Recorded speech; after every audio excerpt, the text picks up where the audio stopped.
Olá, irmãs e irmãos. Nesse dia em que celebramos o Espírito Santo de Deus, aquele que nos habita e nos capacita para a vida, mesmo nos momentos mais difíceis como os atuais, de tantas dores e incertezas, de tanta solidão que se instaura por causa da insensibilidade de tantas pessoas, em momentos de tanto pranto, mas também de muita esperança que se transforma em ações de solidariedade e de amor partilhado, gostaria de começar essa reflexão rezando com vocês, em modo de meditação, a sequência proposta para a celebração de hoje. Vamos lá? Espírito de Deus, enviai dos céus um raio de luz. Vinde, Pai dos pobres, dai aos corações os vossos 7 dons. Consolo que acalma, hóspede da alma, doce alívio, vinde. No labor descanso, na aflição remanso, no calor aragem. Enchei luz bendita, chama que crepita, o íntimo de nós. Sem a luz que acode, nada o ser humano pode, nenhum bem há nele. Ao sujo lavai, ao cego regai, curai o doente. Dobrai o que é duro, guiai no escuro, o frio aquecei. Dai à vossa igreja que espera e deseja os vossos 7 dons. Dai em prêmio ao forte uma santa morte, alegria eterna. Amém. Fortalecidas então por essa ruá, por essa luz, por essa chama, por essa aragem que nos alenta, vamos pensar o que significa celebrarmos o dia de Pentecostes. Temos 2 relatos que nos falam, cada um a seu modo, do mesmo fato. O Evangelho de João, no capítulo 20, versículos 19 a 23, nos situa. Diz que era o primeiro dia da semana e que já anoitecia. Conta que após a morte de Jesus, os discípulos estavam amedrontados, não por causa dos romanos, mas por causa dos judeus.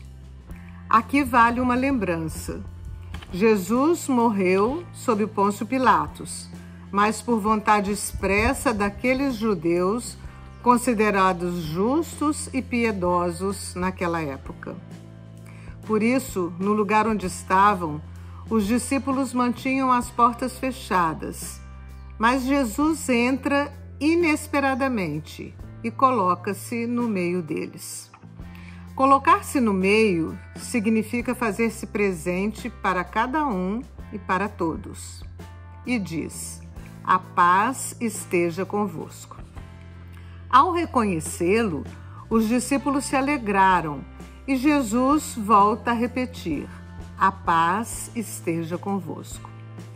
Só depois de devolver-lhes a paz e a tranquilidade, Jesus os envia, os coloca na dinâmica da saída, do êxodo de si mesmos.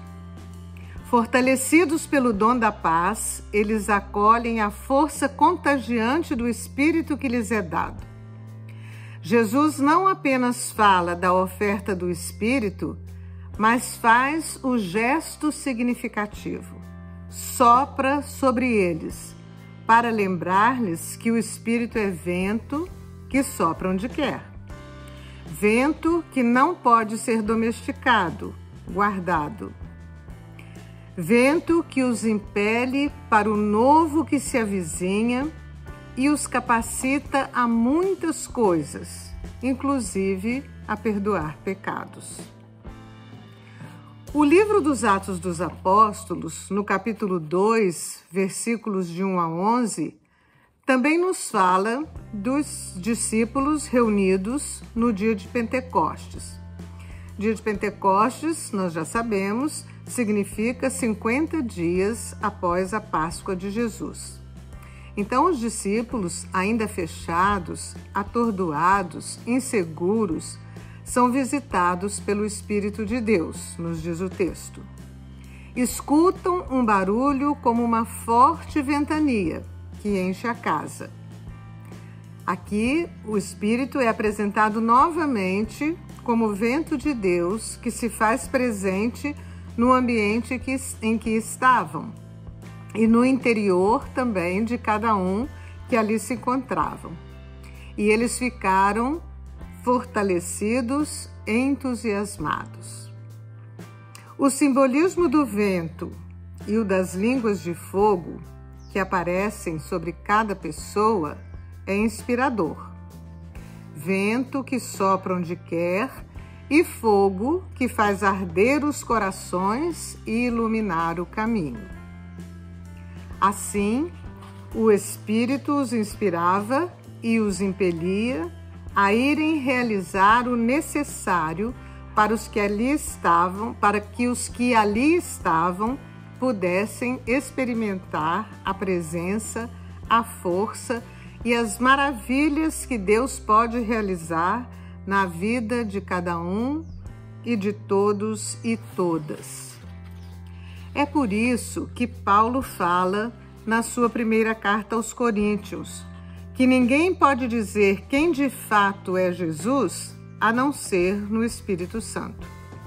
Nossa vulnerabilidade de criaturas precisa do Espírito para que possamos reconhecer que Jesus é o Senhor, mas também para reconhecer o Senhor nos irmãos pequenos e necessitados.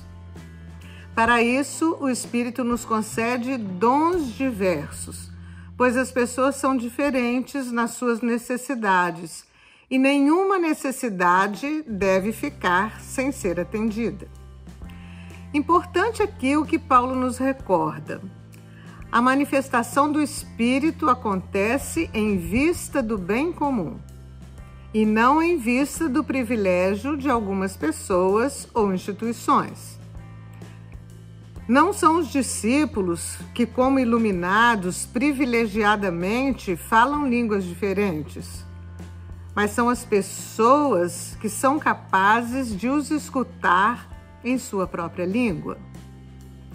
O texto de Paulo nos chama então a compreender que o Espírito é dom concedido a todas as pessoas, a toda a humanidade, que assim se torna um único corpo que deve ter suas diferenças reconhecidas e suas necessidades contempladas, para que a dignidade que lhes é própria lhes seja garantida.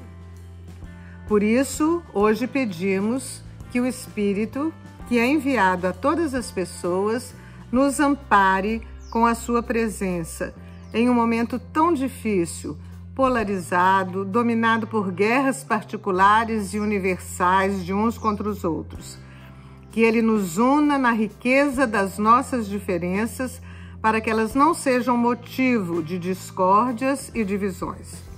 Que Ele nos inspire profundos sentimentos de reconciliação, afeto e delicadeza, para que a face da terra seja renovada, como reza o Salmo 103.